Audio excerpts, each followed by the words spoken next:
Irmãos, vamos tentar novamente falar com o pastor Átila. O áudio não estava muito legal, eu consegui entendê-lo, mas ele não conseguiu me entender.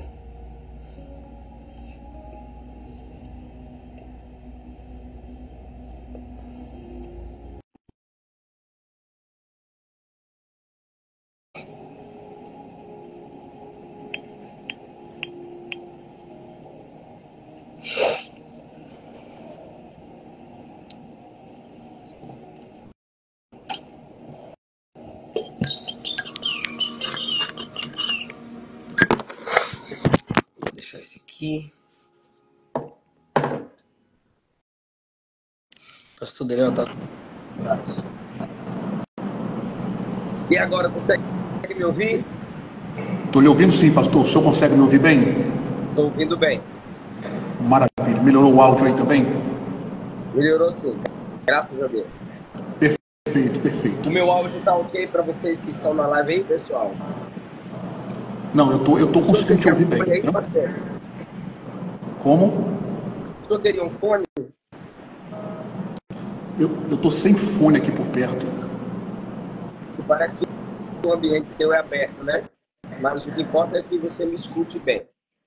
Isso, tô lhe ouvindo.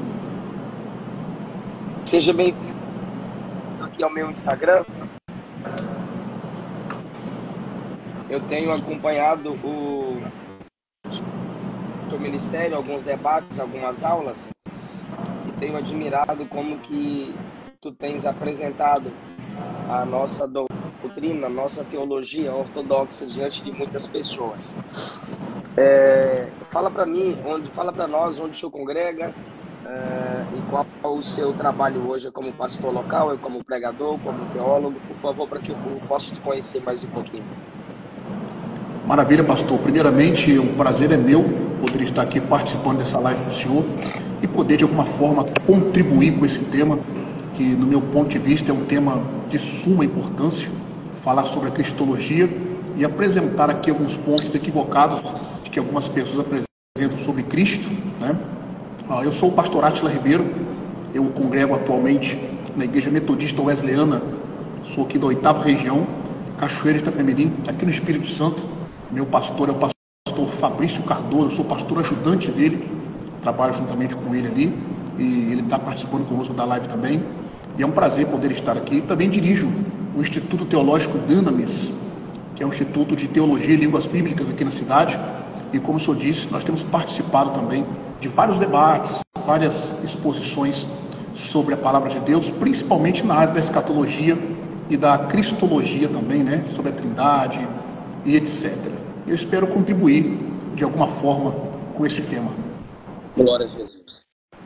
Pastor, o tema que nós divulgamos, meus irmãos, se para vocês o áudio estiver ruim, saia do Instagram e depois você retorna. Sai do Instagram e retorna, e aí o áudio vai ser corrigido para vocês, ok? Evitem mandar foguinho, evitem colocar o coração, deixem a live mais leve possível, por gentileza. Esse tipo de live que a gente está fazendo, as pessoas fazem muitas denúncias, porque os hereges não aceitam que nós expomos ou exponhamos as suas fragilidades teológicas. E crentes preguiçosos também que não gostam de estudar. Então evitem mandar foguinho, mandar coraçãozinho e simplesmente assistam a nossa live, por favor. Pastor, a partir desse tema, qual é a seita? Qual é a seita que afirma que Jesus é um Deus menor?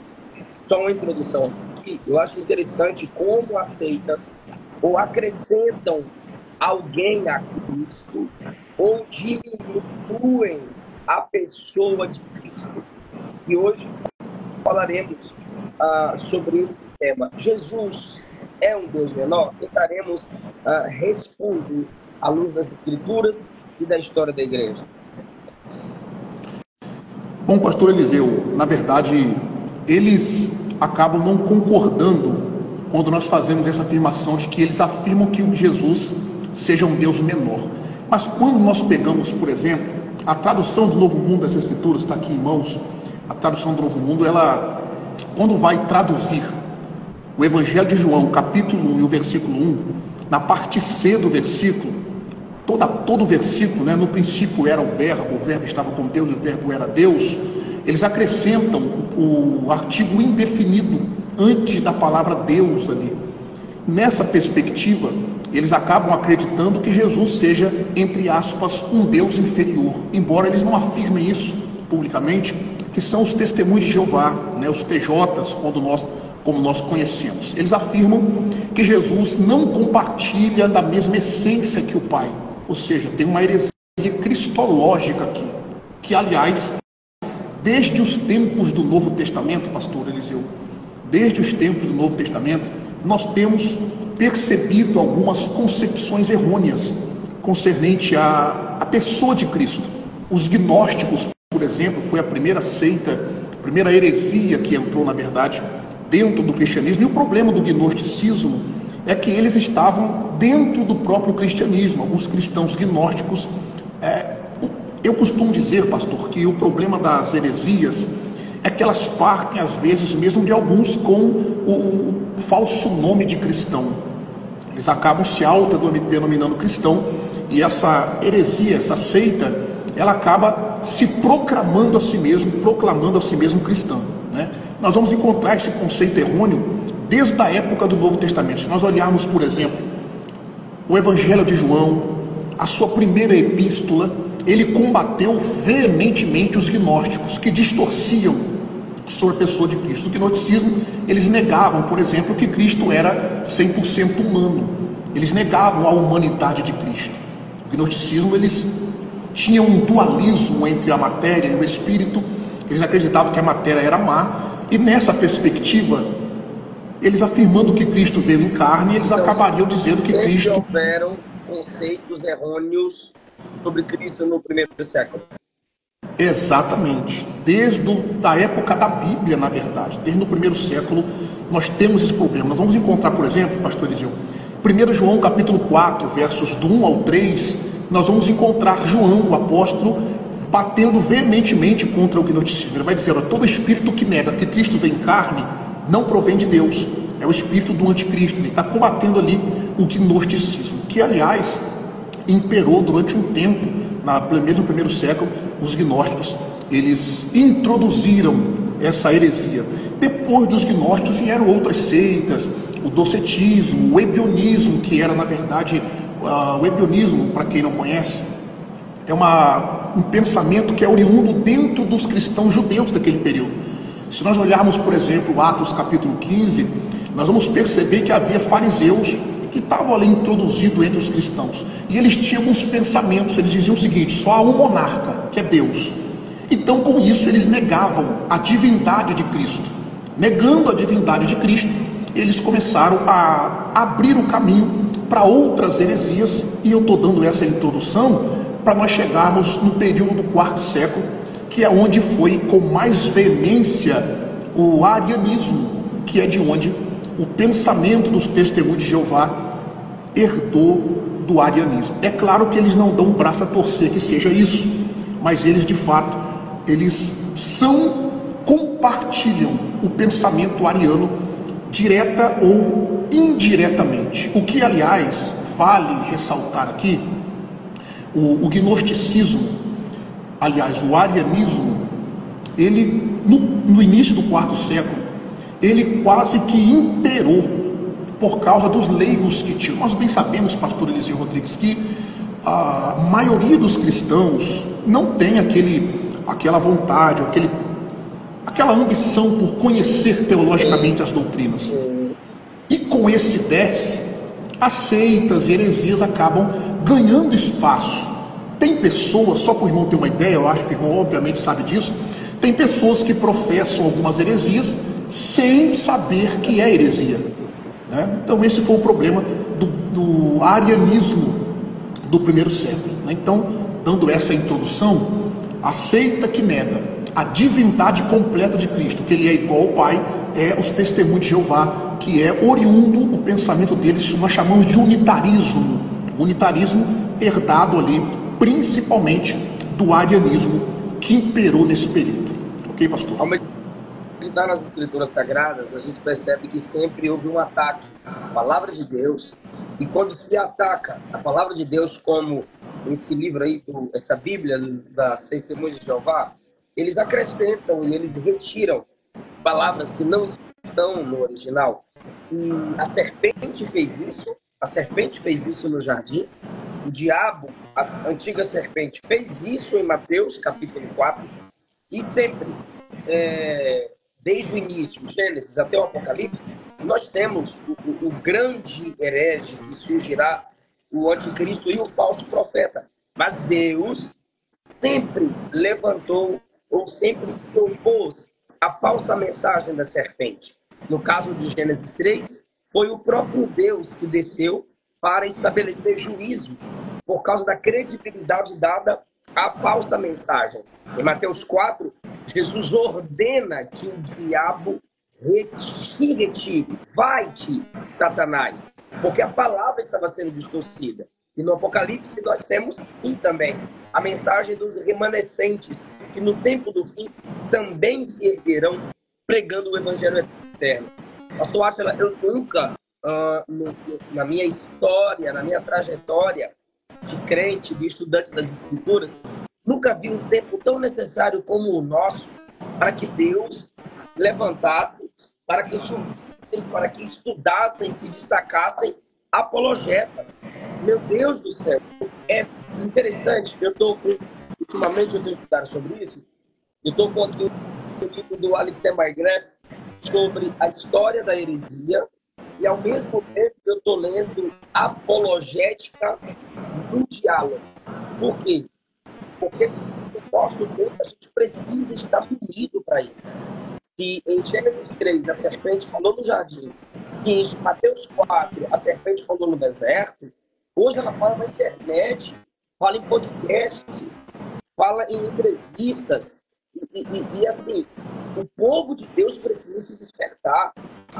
Toda entrevista que eu faço, quando eu posto a live, vem esses medicrentes comentarem aqui: ah, vocês se acham melhores que os outros, parem de criticar a igreja e vamos pregar Cristo.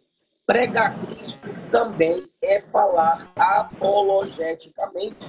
Pregar Cristo também é falar apologeticamente, porque se tem uma pessoa que ofende o ser humano, no sentido de se erguer contra a natureza humana, através de sua santidade, através de suas pregações, é Cristo Jesus. Eu costumo dizer que Jesus, as mensagens de Cristo, elas atribulam e consolam. Quando você pensa que está consolado, a palavra de Jesus te atribula. Quando você está atribulado, a palavra de Jesus te consola. Então, irmãos, prestem atenção na live, anotem o que você puder, para que a gente possa crescer no conhecimento da palavra aqui. Tratando desse assunto, que Deus sempre se opôs, às falsas interpretações, pastor. Como os pais da igreja tratavam essa heresia? Em primeiro lugar, pastor Eliseu, o senhor citou aí sobre as pessoas que às vezes falam que o senhor é polêmico e tal. 95% dessas pessoas não estão fazendo absolutamente nada para combater contra essas pessoas. 95% das pessoas que criticam, eles não estão fazendo absolutamente nada, não estão contribuindo com nada nesse sentido da palavra. Então é muito fácil criticar, é muito fácil apontar e etc. Mas em todo o tempo da igreja, Deus sempre levantou apologetas. Aliás, o próprio Cristo era um defensor. O próprio Cristo era apologeta. O primeiro apologeta cristão, eu posso dizer assim, foi o nosso Cristo. Nós vamos perceber várias vezes Cristo ali discutindo, debatendo com os fariseus, com a sabedoria, ele sendo a própria sabedoria, na verdade. O apóstolo Paulo dizia que ele era defensor do evangelho e etc. No período dos pais da igreja, nós temos que entender o seguinte: o conceito de heresia não era banalizado como hoje. Na época dos pais da igreja, eles encaravam com a máxima seriedade as controvérsias contra os hereges. Por quê? Porque eles entendiam, pastor Eliseu, que os alicerces do cristianismo estavam em jogo nessas questões. Então, combater heresia, combater essas falácias, essas mentiras. O senhor citou, por exemplo, Gênesis capítulo 3, Mateus capítulo 4, a serpente introduzindo com as verdades. Nós chamamos isso de meias verdades, que é sofismas. As sofismas são as meias verdades. Nós podemos pegar, por exemplo, o texto de Mateus capítulo 4, que o senhor citou. Quando o diabo vai falar sobre a Bíblia com o próprio Jesus, ele vai dizer, por exemplo, lança-te daqui para baixo, porque está escrito, aos seus anjos dará ordem a teu respeito. Ele cita somente partes do texto de Salmo, ele não cita o texto completo. 99%, eu estou sendo bonzinho ainda, 99% das seitas heresias, é exatamente isso que eles fazem, meias verdades, sofismas. Eles pegam versículos isolados, e nós bem sabemos, uma fala muito corriqueira entre nós apologetas, texto fora de contexto vira pretexto para a heresia, né? Então eles pegam os versículos e isolam. Então, os pais da igreja tinham as seitas e heresias naquele período de forma muito séria. Os hereges eram tidos como pessoas que estavam colocando em jogo os alicerces do cristianismo. Então nós temos que entrar nesse ponto. Por exemplo, defendendo o pastor Eliseu a cristologia, Irineu vai responder para os gnósticos de uma forma impressionante. Ele vai mostrar tanto a humanidade quanto a divindade de Cristo. Inclusive, as falas de Irineu,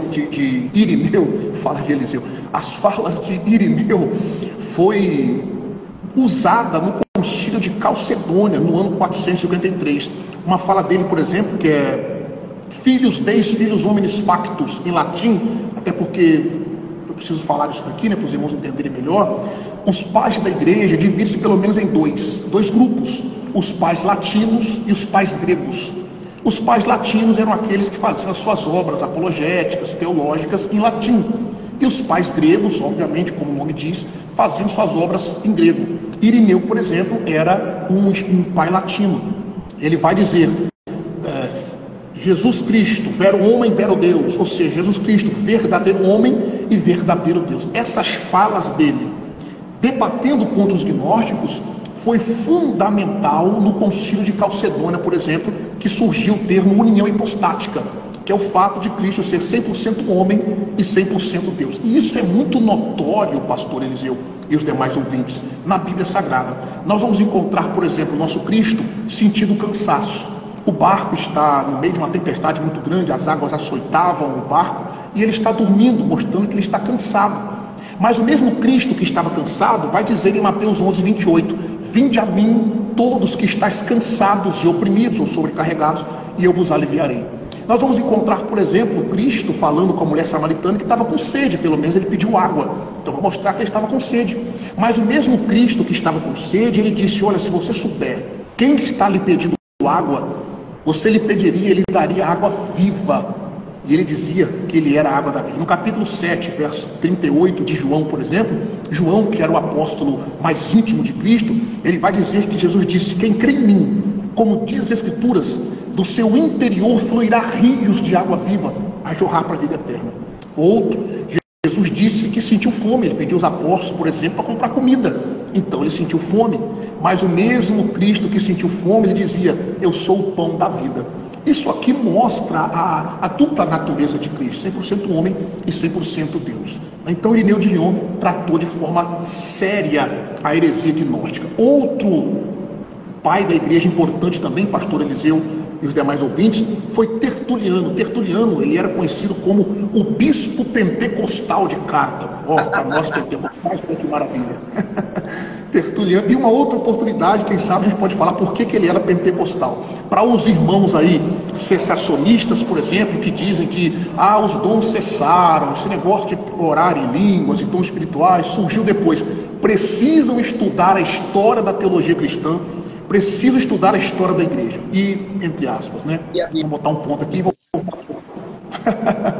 voltar para cá. Então, Tertuliano, por exemplo, na época dele, pastor Eliseu, surgiu o monarquianismo, ou o patripassianismo. O monarquianismo ensinava o seguinte, há apenas um monarca, que é o pai. Com isso, eles negavam a divindade de Cristo. Para apoiar a expiação, por exemplo, eles chegaram a criar uma heresia que ficou conhecido como patripassianismo, que é o quê? A morte do pai. Se Jesus e o pai é a mesma pessoa, quem morre na cruz? O pai. Falando para Praxeas, que foi o maior propagador dessa heresia, Tertuliano responde o seguinte: ele tinha expelido a profecia, introduzido a heresia, tinha exilado Paracleto e crucificado o pai. Tertuliano responde para Praxeas dessa forma. Inclusive, algumas pessoas atribuem a Tertuliano o fato de o termo trindade, pastor Eliseu, ser empregado pela primeira vez. Só que nós não podemos fazer essa afirmação. Por quê? Porque o termo trindade já estava na consciência dos cristãos naquele período. Inclusive, Bibi Warfield é Benjamin Warfield, ele diz o seguinte: Tertuliano teve que estabelecer a divindade de Jesus sem criar dois deuses. Alguns acusam, por exemplo, os trinitarianos de crer em três deuses. Claro, aqueles que desconhecem o que é trindade, obviamente. Então ele teve que estabelecer, Tertuliano, a divindade de Jesus sem criar dois deuses. E assim ele deve ser reconhecido como o pai da doutrina eclesiástica da trindade nesse ponto. Então, falando sobre a heresia, era tratada de forma séria. Eles de fato acreditavam que os alicerces do cristianismo estavam prestes a sofrer por conta disso. Então era tratado de forma séria. Hoje em dia, qualquer pessoa que vê aí nós debatendo, entrando em conflito com as pessoas que de fato são hereges, eles acabam dizendo: não, mas não precisa disso. Irmãos, precisa sim. Existem cristãos, os irmãos não sabem a quantidade de pessoas que às vezes nos procuram. O pastor Eliseu também deve ter, com certeza, isso a testemunhar. Muitas pessoas nos procuram porque sua fé está minada. Porque quando abre a internet, tem aí os hereges falando que Jesus não é Deus, que os dons cessaram, essas questões. Até que a questão do cessacionismo e do continuismo eu não vou tratar como heresia, mas é um problema da teologia prática. Exatamente, é um pensamento contraditório, não chega a ser uma heresia. Mas divindade de Cristo, soteriologia, hamartiologia, isso, meus irmãos, deve ser tratado de forma séria e com responsabilidade. Então o conceito de heresia sempre foi tratado com muita seriedade para os pais da igreja. Os apologetas são aqueles que se interpõem numa linha tênue, impedindo que aquele que tem dúvidas se torne incrédulo. Porque aquele que duvida, ele já tem certas dificuldades. Mas o incrédulo já corre riscos espirituais sérios. O que duvida, gente, pastor, que vai morrer e vai para o céu com dúvidas. E na sua transformação, no arrebatamento da igreja, tudo lhe será clareado, esclarecido. Porque dúvidas todos nós podemos ter se não tivermos acesso ao conhecimento. Agora, existem pessoas que, se continuarem com dúvidas, podem se tornar pessoas incrédulas. Por exemplo, se eu tenho perguntas e questionamentos e eu tenho quem me ajude, essa resposta que o apologeta me dará me iluminará, me alegrará e me tirará do caminho da incredulidade. Agora, a pessoa que tem dúvidas e continua alimentando suas dúvidas, ela corre o risco de se tornar uma pessoa incrédula. Se ela não for uma pessoa de oração, se não for uma pessoa temente a Deus, se não for uma pessoa que saiba escutar as pessoas. A dúvida, quando se tem resposta, ela é sanada. Agora, quando chegamos no nível de incredulidade, a gente rejeita qualquer tipo de resposta. E você percebe que quando a gente tenta conversar com os hereges, com as pessoas que fazem parte da liderança de seitas, elas rejeitam. Elas não querem abrir a Bíblia. Elas não querem se abrir para o conhecimento. Então, se nós já temos essa dificuldade com os céticos, se já temos essa dificuldade com as pessoas que fazem parte das seitas, por que ter essa dificuldade com os irmãos que são ortodoxos? Por que ter essa dificuldade com os irmãos que estão sendo convidados a aprender? mais da palavra de Deus. Pastor Átila, como provar, isso aqui serve para os nossos ouvintes agora, como provar biblicamente a divindade de Cristo, que ele é igual ao Pai em essência? Ajude-nos, por favor. Bom, nós podemos analisar à luz da Bíblia e com tamanha facilidade, pastor, provar com 4 argumentos distintos. Eu elaborei pelo menos uns 15 argumentos, mas eu queria compartilhar pelo menos 4, pastor, que eu penso ser importante para esse momento que nós estamos aqui. Pelo menos 4 argumentos. Mas se os irmãos quiserem, depois eu posso postar lá uns 15 argumentos e ainda vai faltar bastante para mostrar. Ele vai estar postando nos stories dele, tá bom, pessoal? Perfeito. Pelo menos 4 argumentos, pessoal, de que provam que Cristo é Deus, assim como o Pai. Primeiro ponto, nós podemos observar a partir dos nomes pelos quais ele é chamado nas Escrituras.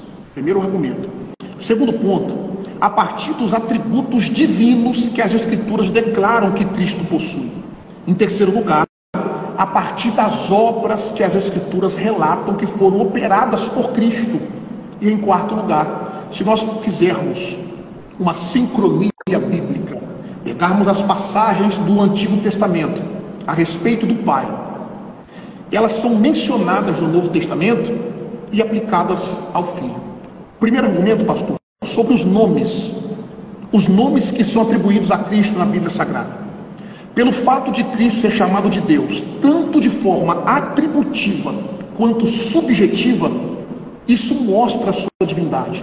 Quando nós abrimos, por exemplo, em João capítulo 1 e o verso 1, a expressão grega, e daqui a pouco eu vou trabalhar esse texto gramaticalmente, pastor, a expressão grega ali é enarque en hologos, kairologos en prostonteon. No verso de número 2, o texto diz, rutos en enarque prostonteon. Verso 3, anta de autu egêneto, kekoris egêneto. A tradução é, no princípio era a palavra estava com Deus, e a palavra era Deus. Ele estava no princípio com Deus. Verso 3, todas as coisas foram feitas por ele, e sem ele nada do que foi feito se fez. Ali nós temos, pastor, algo importantíssimo, que daqui a pouco eu trabalho esse texto na questão gramatical da língua grega. Nós temos alguns pontos importantíssimos que mostram, em primeiro lugar, a existência eterna de Cristo. Em segundo lugar, mostra que Cristo e o Pai não eram a mesma pessoa, eram pessoas distintas que compartilhavam da mesma essência. No verso 3, nós temos todas as coisas sendo criadas por intermédio dele. Nós temos a preposição dia, seguida de um genitivo que indica agência, ou seja, ele é o agente que criou. Em suma, quando nós olhamos, por exemplo, para Romanos capítulo 9, pastor Eliseu, e o verso 5, o texto diz que ele é Deus sobre todos, bendito eternamente. Embora ali tenha um probleminha textual, da questão da pontuação, mas os melhores tradutores, e eu estou concordando com eles, é que o texto de Romanos capítulo 9, verso 5, diz que Cristo é Deus bendito eternamente. Então está ali. Então, de forma atributiva. Além disso, de forma subjetiva, nós temos a Bíblia dizendo, por exemplo, em 1 Timóteo capítulo 3, o verso 16, o texto diz, aquele que se manifestou em carne. E aqui nós temos uma variante textual na língua grega. Esse texto no grego é Hos efanerot en sarki. Em alguns manuscritos, aqueles que são adeptos, isso aqui é questão de crítica textual, aqueles que são adeptos ao texto majoritário, por exemplo, que acreditam na maioria dos manuscritos, isso aqui resolve o problema, porque na maioria dos manuscritos não está Hos efanerot en sarki. Hos é um pronome relativo na língua grega, o que é característica ali da poesia grega. Paulo está citando ali um cântico messiânico, então por isso que eu concordo que ali a expressão é Hos, não Theos. Mas na maioria dos manuscritos vem Theos efanerot en sarki, ou seja, Deus que se manifestou em carne. Quem que se manifestou em carne? É Cristo. Aqui nós temos uma prova cabal da divindade de Cristo para aqueles que concordam, por exemplo, com o texto dos manuscritos, do texto majoritário. Eu sigo mais a linha dos textos ecléticos, texto crítico, então eu acredito que o Hos seja mais propício ao contexto. Mas de uma forma ou de outra, direta ou indiretamente, está dizendo ali sobre a divindade de Cristo. Agora, quando nós abrimos, por exemplo, em Hebreus capítulo 1, verso 9, o texto diz: o teu Deus te ungiu com óleo de alegria. E quando nós olhamos para Tito capítulo 2, verso 13, ele é chamado de o grande Deus. E ali, pastor Eliseu, nós temos uma outra regra grega importante, que é a regra de grande Sharp, né? Nós chamamos de ASKS, né? Artigo, substantivo, cai, que é a conjunção e o substantivo. Isso aqui mostra claramente que Cristo é chamado de o grande Deus, tá? Eu estou só no primeiro argumento, pessoal. Estou só no primeiro argumento ainda. Tem mais 3, tá? Bom, então, de forma atributiva e subjetiva, o nome Filho na Bíblia Sagrada é atribuído a Cristo. Segundo argumento, vou tratar agora, que é sobre a palavra Filho. Se coloca como prova, pastor, quando o nome pertence a Cristo. Quer ver um exemplo muito simples disso? Em João, o Evangelho de João, aliás, eu não sei como, pastor Eliseu, alguém que tenha o Evangelho de João na sua Bíblia consiga negar a divindade de Cristo. Eu não consigo compreender. Nós vamos ver João, antes que eu volte aqui para o segundo argumento. Pastor Eliseu, o senhor, como grande teólogo, sabe, por exemplo, que Jesus fez cerca de 35 milagres, correto? 35 milagres Jesus operou. João só cita 7 deles, pastor. João só cita 7. E João é seleto, claro, é o alvo. João só cita 7. Todos os 7 milagres que João citou, pastor Eliseu, sobre Jesus, nenhum deles foi operado porque Jesus tocou na pessoa. A única coisa que ele precisou fazer foi falar. Vamos começar no capítulo 2, por exemplo. No capítulo 2 ele vai nas bodas de Caná da Galileia, e para o milagre acontecer ele precisou apenas falar, encher as tais. No capítulo 4, quando ele vai curar o servo daquele centurião, ele vai dizer: pode ir para casa que teu servo está curado. No capítulo 5, quando ele está em Betesda, no tanque de Betesda, ele vai olhar para o paralítico e vai dizer: toma tua cama e anda, levanta-te, toma tua cama e anda. No capítulo 6, quando ele vai multiplicar os pães e os peixes, ele só levanta e dá graças ao Pai, e o milagre acontece. No capítulo 9, quando ele vai abrir os olhos do cego de nascença, ele vai pegar a saliva com lama, colocar nos olhos dele e vai dizer para ele: vai e lava-te no tanque de Siloé. Agora, pastor, no capítulo 11, quando ele vai ressuscitar a Lázaro, a única coisa que ele faz é falar, e o milagre acontece. E eu estou chegando no 6º para concluir no 7º milagre. No 7º milagre está no capítulo 21 de João, pastor Eliseu. No capítulo 21 de João, ele vai mandar o discípulo jogar a rede do lado direito do barco. Quando eles vão apanhar os peixes, o senhor se lembra a quantidade de peixe que subiu na rede, pastor? O senhor se lembra o número? 153 grandes peixes. O número 153, pastor, na gematria, significa Ani Elohim em hebraico. Ani Elohim é eu sou Deus na gematria. É uma prova cabal de que Jesus é Deus. Então nós vamos ver no Evangelho de João Jesus sendo apresentado como Deus.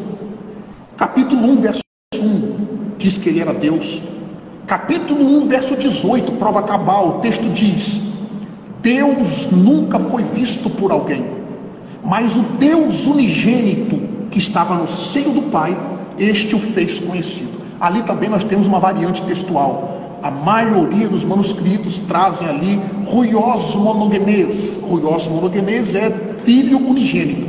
Outros manuscritos, e eu penso que esses sejam os mais propícios, os mais corretos, embora há uma dúvida sobre isso, trazem Theos monogenes. Theos monogenes é Deus unigênito. E a palavra unigênito ali, pastor Eliseu, é monogenes, de acordo com o dicionário de semântico, baseado no mente semântico de Loinaida. A palavra monogenes é único da mesma classe, ou único da mesma categoria. Ou seja, está dizendo que o filho é idêntico ao pai, é da mesma categoria do pai. Nós vamos encontrar essa expressão também, por exemplo, em João capítulo 3, no verso 16, o texto áureo do Evangelho. A expressão é Tom Ruion, Tom Monogenê, Dokem.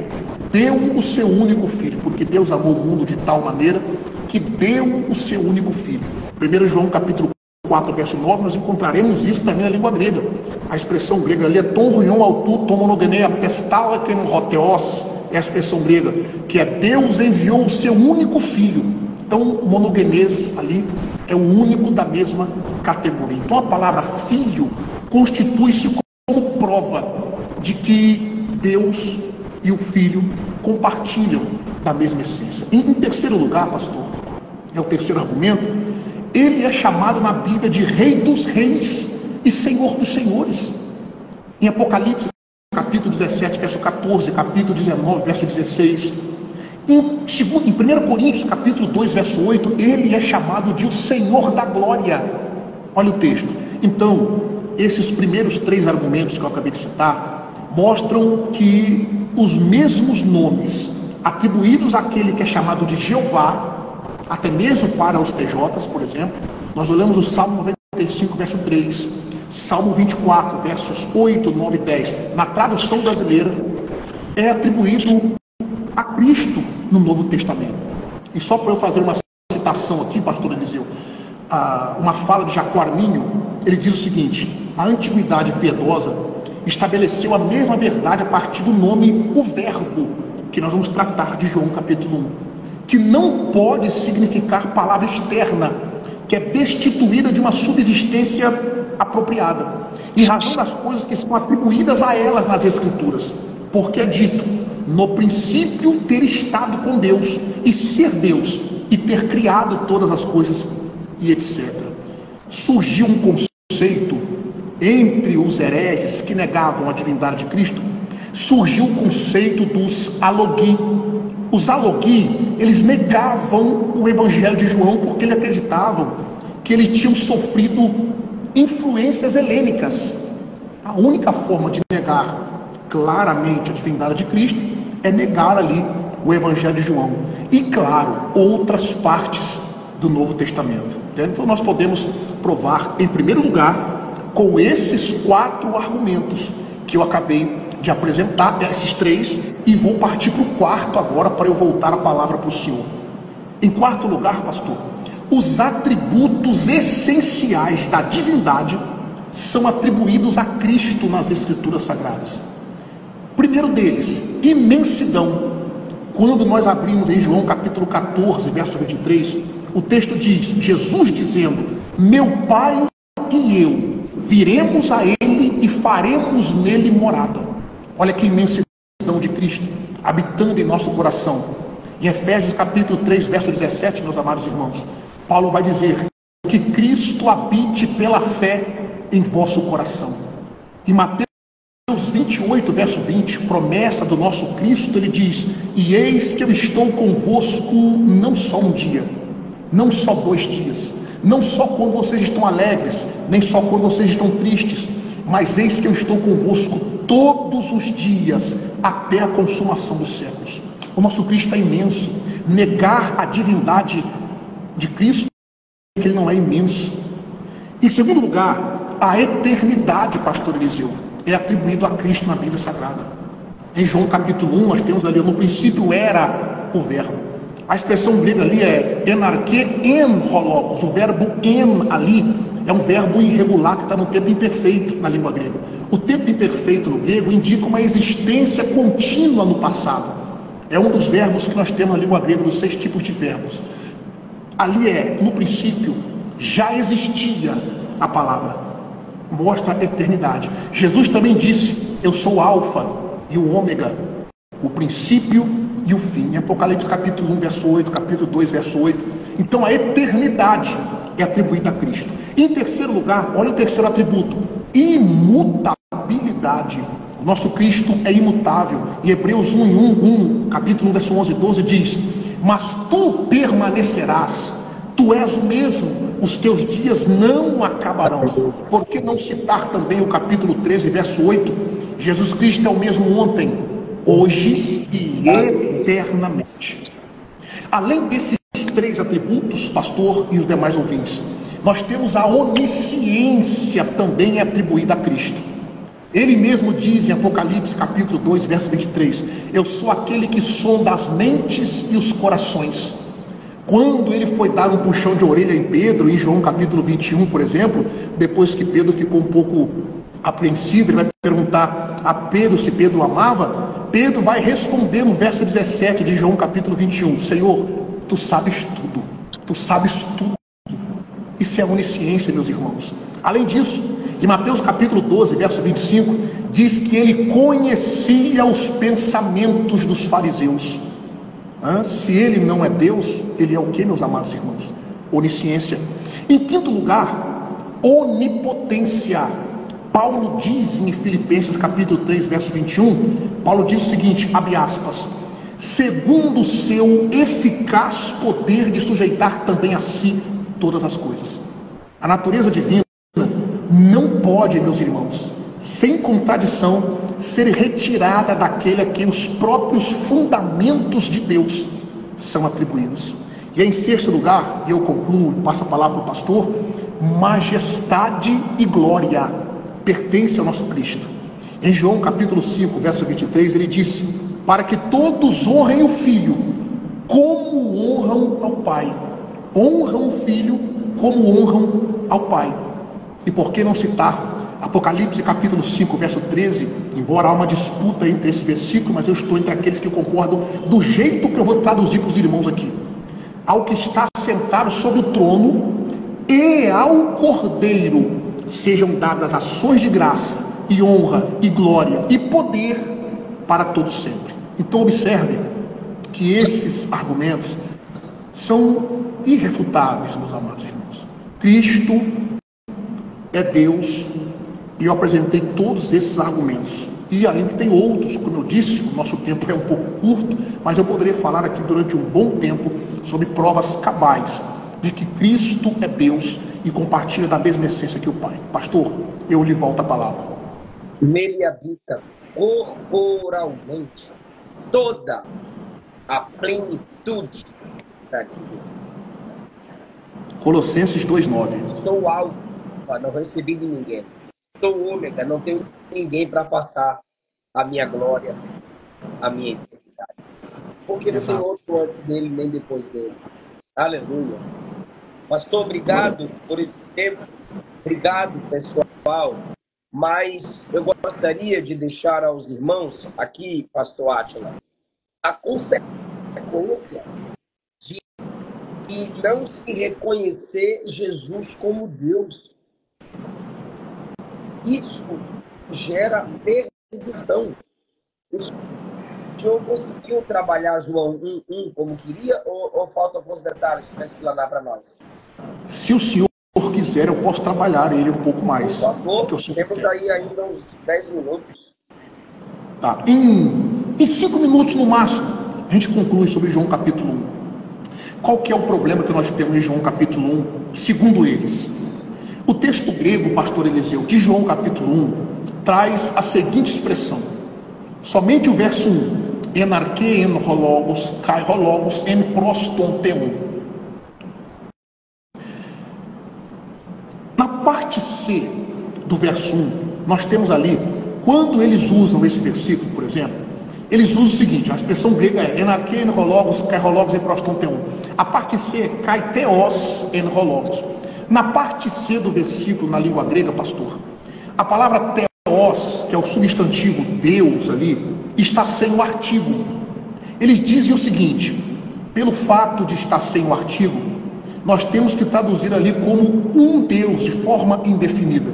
Então, sempre que theos, no pensamento deles, atribuído a Cristo aqui, sem o artigo, significa que ele é um Deus. Por isso que na tradução deles, eles traduzem João capítulo 1, verso 1, da seguinte forma. No princípio era a palavra estava com Deus e a palavra era um Deus. Eles colocam entre colchetes. Eu estou com a Bíblia deles em mãos aqui. Tá? Eles traduzem como um Deus. Porque na perspectiva deles, sempre que theos parece anarto, nós chamamos isso na língua grega de anarto. Anarto é quando o substantivo aparece sem o artigo. Ele é anarto. Então significa que ele é um Deus. Só que aqui nós temos uma construção gramatical importante. Nós chamamos de, eles na verdade falam sobre a regra de Cowell. Essa é Cowell, Ernest Cowell, foi um grande gramático do século XIX. Ele criou essa regra chamada regra de Coel. Só que aqui, a regra de Coel não se aplica. Nós temos a construção de Coel. Existe diferença da regra para a construção. Vamos lá. Se nós olharmos para essa perspectiva, primeiro ponto, o substantivo teos aqui é usado 1319 vezes no Novo Testamento. E aproximadamente 283 ele acontece sem um artigo. Só que, pastor Eliseu, pasme o senhor, apenas 16 vezes a TNM traduz o termo de modo indefinido, qualitativo ou plural. Ou seja, em apenas 6% das vezes, eles são fiéis ao princípio que eles defendem em João capítulo 1 e o verso 1. Agora, não vai dar tempo de eu trabalhar esses 4 pontos aqui, mas só para encargo de informação. O substantivo teos aparece sem um artigo por 4 motivos no Novo Testamento. Primeiro motivo, quando a declaração, há uma relação de contraste entre aquilo que é humano e o que é celestial. Primeiro ponto. Segundo motivo, quando a expressão está na fala de um não cristão ou de um judeu. Terceiro ponto, quando está falando de uma qualidade ou atributo de Deus está sendo anunciado. E em quarto lugar, quando o termo é usado como nome próprio. Isso é gramática da língua grega, né? E existem vários textos aqui. Agora, em João capítulo 1, teos, ali sem o artigo, está sendo usado de forma qualitativa. O que João está querendo dizer ali é o seguinte: no princípio ele era a palavra. Aí nós temos a conjunção kai, a conjunção coordenativa. Nós temos um período composto aqui no grego. Aqui está um período composto na frase grega, com a preposição kai, a conjunção kai na frente. Aí vem a segunda frase, e além dele estar no princípio com Deus, além da palavra estar no princípio com Deus, a palavra, além da palavra existir no princípio, ela estava no princípio com Deus. E além de ela já existir no princípio e estar com Deus, a palavra era Deus. Ele não colocou o artigo no teos ali, porque senão ele cairia no sabelianismo. Irmãos, essa construção gramatical aqui de João é fantástica. Se ele colocasse o artigo antes de teos, daria uma margem para os sabelianos, que hoje são representados aí pelos unicistas, por exemplo, que diz que o pai e o filho são a mesma pessoa. Se ele colocasse o teos ali depois do verbo en, se ele colocasse o teos depois, os arianos teriam sucesso, seriam aprovados. Mas então essa construção implica a essência do filho. Ele está dizendo, o filho é da mesma, a palavra é da mesma essência de hotheos, ou tonteon, que é Deus. Então aqui está sendo qualitativo. Então o predicativo nominativo anarto e pré-verbal, aqui nós temos a construção, mas está sendo empregado aqui de forma qualitativa. Isso aqui é uma prova cabal de que Cristo compartilha da mesma divindade do Pai. E se nós continuarmos trabalhando o verso, capítulo 1 de João... Se eles quiserem trabalhar tecnicamente o grego, não se sustenta a regra que eles estão usando, ou a construção que eles fazem do texto. Não se sustenta, cai por terra. De maneira nenhuma, uma análise séria desse versículo joga por terra essas e outras afirmativas que eles fazem, por exemplo, sobre a divindade de Cristo, sobre a adoração a Cristo e etc. Nesse verso é uma prova cabal de que Cristo é divino, de que Cristo é da mesma essência do Pai. E nós podemos usar, entre outros, além desses, outros textos bíblicos cabais que mostram que Cristo é da mesma essência do Pai. O verso 1 de João é o primeiro deles nessa perspectiva. Você está com a Bíblia aí, pastor? Qual Bíblia, pastor? Qual que é a Bíblia? Até a do PJ. Estou com mais de uma, se você quiser. Ó. Abre a do PJ aí, João 8, 24. João 8, 24. Já está aberto. Pode ler. Eu estou lendo a tradução do Novo Mundo. Portanto, eu vos disse, morrereis nos vossos pecados, pois se não acreditardes que eu sou, morrereis nos vossos pecados. Na própria Bíblia aleluia deles, se não acreditardes que eu sou, ego em mim, é a expressão ali no grego. Esse Pode falar, pastor. aí, pastor, é a mesma expressão divina do Pai. É a mesma expressão que o Pai usa para Moisés. É Jesus dizendo que, em essência, ele e o Pai é um. Né? Eu e o Pai somos Pode continuar. Uma verdade clara sobre isso, pastor. Abra a Bíblia do Senhor, mais uma vez. Evangelho de João também. Evangelho de João. Olha como que isso aqui é uma prova de que Cristo é Deus. Observe, Evangelho de João. Lembra que João está apresentando a divindade de Cristo? Lembra que João está apresentando sobre a divindade de Cristo? Ó, em João capítulo 18, vamos lá. Verso de número 6, pastor Eliseu. Só pode ler aí. João 18, verso 6. Olha aí. Quando Jesus disse, sou eu, recuaram e caíram por terra. O texto diz, claro, quando ele disse, eu sou, ou sou eu, eles recuaram e caíram por terra. Por quê? É uma prova cabal de que Cristo compartilha da mesma essência que o Pai. Mais uma vez, João continua naquela sequência que você veio provando para a gente, o poder da palavra em Cristo Jesus. Só que eu disse, irmãos, que essa é a consequência de não se reconhecer Jesus como Deus, de não reconhecê-lo como o eu sou. Se vós não crerdes que eu sou, ou aqueles que não crerem nisso, morrerão em seus pecados. Sinto muito, estão perdidos, não têm a salvação, vão para o inferno. De fato. Pastor Átila, fala das suas redes sociais e dos seus cursos para os irmãos que estão aqui e que têm interesse de adquirir. Bom, pessoal, o meu Instagram, eu tenho um trabalho no Instagram, onde eu respondo perguntas, caixinha de perguntas, posto algum trabalho nosso sobre o grego bíblico, o hebraico bíblico também. Nós temos o curso online e presencial de teologia e línguas bíblicas também. Temos o curso presencial, temos o curso online. Nosso curso de grego, toda segunda, terça, quarta, nós temos turmas de hebraico bíblico também online. Vamos abrir uma turma online em maio, já está as inscrições inclusive estão abertas, viu? Curso de grego bíblico, curso de hebraico bíblico, curso de teologia, desde o básico até o bacharel. O aluno vai sair de lá com a formação completa em teologia. Então, quem quiser conhecer melhor o nosso trabalho, entre as nossas redes sociais, entre em contato conosco. Nossa secretária, nossa irmã Letícia, ela vai te atender lá com todo carinho, te explicar como que funciona lá os nossos cursos, ok? E eu trabalho na área da apologética também, faço vários debates, inclusive mês que vem estou indo debater 3 debates seguidos. Depois vou postar no Instagram lá, onde como vai ser direitinho, para vocês verem. Mês que vem eu vou de novo, em maio eu vou novamente, e etc. Inclusive, pastor Eliseu, esse tema que nós estamos discutindo aqui, eu vou debater também aí nos próximos meses, com o Testemunho de Jeová. Glória a Jesus.